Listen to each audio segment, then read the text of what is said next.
All right, Eric is back with the key. All right, so we're ready. So this is going to be your key right here. Snap that on right there. It's also a tether, so you can hook it to yourself. So if you're to fall off the machine, it will just instantly cut the power to the machine. So key goes on right here. Start and stop buttons right here. Just press this one time, and you'll hear it beep, and you'll hear the thing power up. Now this thing actually has to heat the batteries up before it can be operated. So in the winter time, this will take a little bit of time. It actually runs coolant through the batteries, and it warms the coolant up, which translates, it warms the batteries. So that way, just like a gas-powered engine, you warm up the engine. This actually just warms the batteries up to temperature, so they'll last longer. And how long will that take? Just usually a few seconds. Oh. So just give it a second, it'll pop up here. What's popping? Oh, so now the screen. gauge is lit up. So Okay. that means it's ready to operate. So right now the screen is lit up, but you have no power here. So in order to get power, you hit the start button one more time. It will turn light blue, and then you can start to operate this thing. It will tell you kilowatts that you're using. So as you press the throttle, it will change the kilowatts. And where's the throttle? The throttle is going to be right here. So this is, as you pull on this will make it move forward or backwards depending on which position you're in. Okay. So when you're done operating it, or you need to jump off to stop for a minute, you can hit the start button again. You have no power here whatsoever, but you press the start button again, you have power, the screen lights up light blue again. No power. So power button white, it's off, green, Yep. it's on. There you go. Got it. Just like that. So that's a safety feature. So yeah, so once it's on here, it will tell you your battery percentage right here. 98% is as fully charged as it will get. It will never go to 100 because it will do damage if it was to go over 100. So it's always at 98 is fully charged. It'll stop on its own when you're stop on on the charger? its own when the Okay. charger. If you're not operating it, and it'll start to beep at you telling you, hey, it's on, so you need to shut it off. So that'll tell you battery percentage is there. Okay, so up here, this will tell you what range you're in. So basically right now you're in range mode, which will be your eco mode, will be your longest distance that you will get out of a charge. Over here on the handlebars will be your mode switch. So if you hit this mode button, it will come up with sport, and it will come up with wild mode. Wild mode is not use wild the wild mode. mode you do not want to use. I would suggest range mode for most people, most applications, but you can put it in sport mode to get a little bit quicker acceleration, stuff like that. But most of the time you will probably just run this in range mode. And the charge would go up pretty fast. In sport, you'd lose more charge. Sport mode, yes. The higher the modes, the lower the range on the battery is going to be. So yeah, so we have that. We have our heated grip button right here. So this will actually heat the heated grips and the heated thumb. So if you were to press this button, you will see it light up on the gauge right there. 1, 2, and 3 is going to be your highest option, and 4 is going to shut it completely off. So again, 1, 2, 3, off, just like that. Okay. So we have that. We have your high and low beam button right here for your headlights. Again, it will illuminate here on the gauge. Low beam, high beam, low beam, high beam right there. And so those are going to be functions that may have options later on down the road. Right now, there's really nothing that's going to do with it. They don't really do much it at the won't moment. take you to so. Netflix and have you moved to the next show? We haven't got the subscription yet, so next month. All right. All right. So again, if it's on and you're going forward, if you want to go into reverse, the R right here will be for reverse. Press the button. It will start beeping at you saying, hey, we're in reverse. Again, you can hit the throttle and it will go backwards. So if you want to go forward, reverse. Super easy, just at the push of a button. We have an engine stop switch right here, so if something were to happen and you need to shut the machine off instantly, hit that button right there. It will kill the power. You have nothing right now. So when would you use that? So on one of these machines, it's really not necessary, just because when you let off the throttle, you lose all power anyways. With a gas-powered engine, you may need to shut it off if you're going down a hill and you needed to cut the motor off. So just in rare emergencies would you want to use that on an electric one. Exactly. So most of the time you can just let off the throttle and you wouldn't need to use that. And how do you stop it? So you have the brake system is going to be right here. Okay. So right there is going to be your brakes. Only on one side.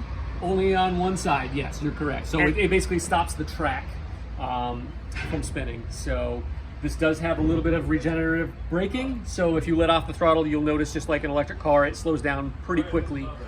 So you really don't need to use a whole lot of brakes on this machine as well. And it will regenerate the battery as you're going downhill if it's a long enough grade to do that. So so we got that. We have, so if you're to power it up and everything's on and you want to shut the machine completely off, if you just press and hold for 3 beeps,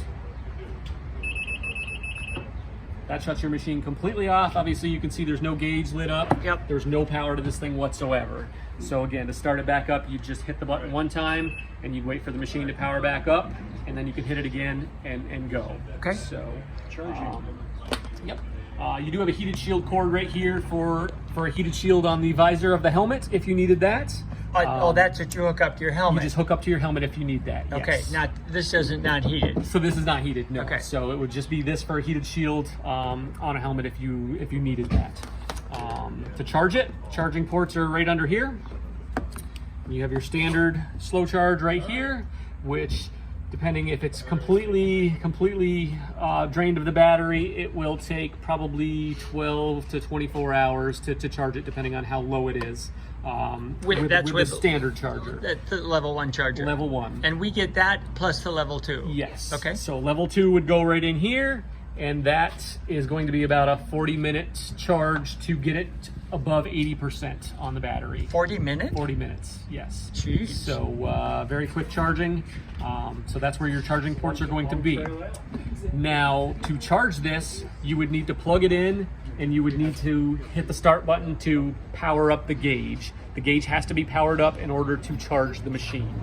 So when you and will it shut off when it's fully charged? So it will shut off when it's fully charged, yes. So you'd plug your battery charger in, hit the button one time, the screen would light up, and you'll see on the charger it'll say charging on there after the machine is turned on. So yeah, that's how you would charge the machine. That just clips on just like that. That's going to be all. What's this thing for? So that is going to be a handle for the passenger. Okay. So every snowmobile that has a 2-up seat on there needs some kind of a handle to support that passenger. So that's what that would be for.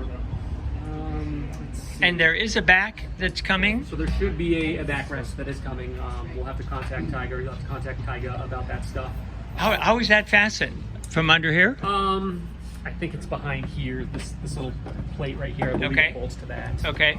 And then when will this the rack come? So again, that will be something that you'll have to contact Tiger, or they can contact you on. I will send them an email today to see what's going on with that stuff. But yeah, they should send that directly to you. And then, is it easy to put on? What's that now? Will the Birkie people will put it on? Yes, yeah, it's just a couple of bolts that hold it on both sides. So okay. It should be fairly easy and then the other accessory is the hitch. So that will be an accessory to put the hitch on, to tow a sled or whatever you need to tow behind. So Jim, if you want the hitch, let us know and we'll order that. Yep, we can definitely get that for you. Okay. Okay. And what's going to go wrong? What are the if people come back and say, hey, this happened, what can we expect? So most things, as far as electronics goes, this does have LTE technology. So basically, if there was something to go wrong and it threw up a message saying, hey, there's an error, you would just contact Tyga Service. Tyga Service will actually log into this machine. It does have to be plugged into the charger for them to do that. They can log into the machine right from Canada, and they can kind of figure out what's going on with it. Whether most of the time it's just an update, just like your cell phone that gets updated regularly. So do these gauges and the ECUs in these, or VCUs in these machines. So most of the stuff can be done while it's at your place, and they can do it all from Canada. Yeah. Your regular mechanical stuff obviously has to be done at a snowmobile dealer, which your slides and your carbides are going to be your main wear items on these machines. just like any other snowmobile. The slides of the skis? So the carbides will be the metal bars that are underneath the skis. You'll see these 3 bolts right here. Yep.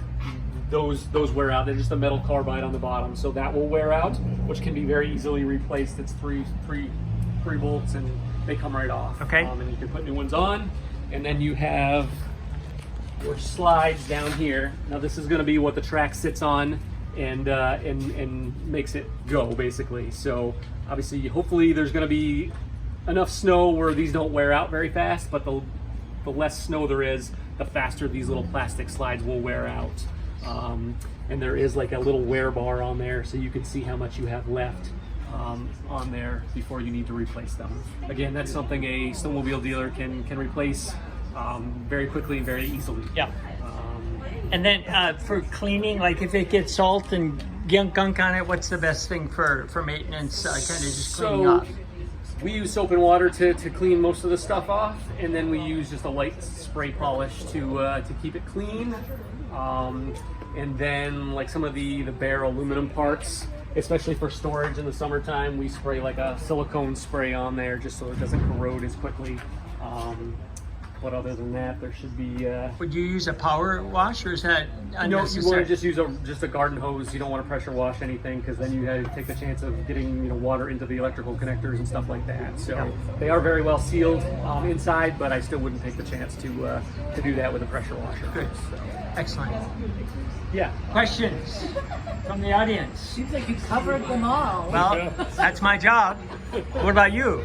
The only ones that I think the biggest question is what's the range? I mean, can you make a full Birkie on Yes, one charge? so with our experience, and again, ours is generation 1, this will be the 2nd generation of the Taiga. We're getting somewhere around 50 miles on a charge. So that'd be about 80 kilometers. So yes, and that's, riding here, mostly mountain, stuff like that. Not a lot of flat ground in Vermont to ride these things, so yeah, you guys should be able to get a full run in with one charge on one of these machines. So Great. yeah. Erica? Yes. Any comments? You love this machine. Why do I you do. love it? Well, I have grown up on 2-stroke snowmobiles, so that's what I'm accustomed to. But the first time I took this out, it's just a completely different experience because you can still hear everything around you. So I'm traveling places that I've been riding my whole life, but getting a different perspective, I guess I can say, being able to hear and literally just hear the track on the snow, which was really neat. I mean, don't get me wrong, I love the sound of a 2-stroke snowmobile because I have been on them my whole life, but this is just a completely different experience. Also, this is a very heavy sled, but that being said, when you come around a corner, you don't feel like the sled is picking up the ski at all. So it's very stable, so I think it's great for a beginner rider, intermediate, advanced. I think it's really nice for everyone to be able to experience it and not feel out of control. Because I've definitely been in some precarious situations on other sleds, and when I was on this one, I didn't feel like anything could go wrong. And so you mentioned that it's quiet, which is a danger maybe for animals or people. Is there a horn? there isn't, no. Yeah. Okay. Yeah. So we need to figure that out. Yeah, we the last time we were out this season, there were hikers. I think they were snowshoeing actually on the trails, and I think we took them by surprise because I was in front of Eric and they hadn't heard his sled yet. So that will be a tricky part. Definitely being heard. But I think, and they'll be mostly working on the trail with just the group, so it's not a big issue. My last question is, when we get to the Birkie, can they run this on pavement? How do we get it out of the trailer and not damage it? Yep. So you should be able to drive it. Either it's going to be a little difficult if it's pavement. If it's dirt, it'll go a little easier. Really not going to do any damage to it if you're just going a short distance. That's not going to be an issue at all. You may need some people to push or pull because there's not enough weight on the track to get traction, because the skis will be kind of stuck in the ground. So you'll have to have some help to pull it off as you use the throttle to back it out of the trailer. but you shouldn't have an issue with that at all. So Wet grass. Great.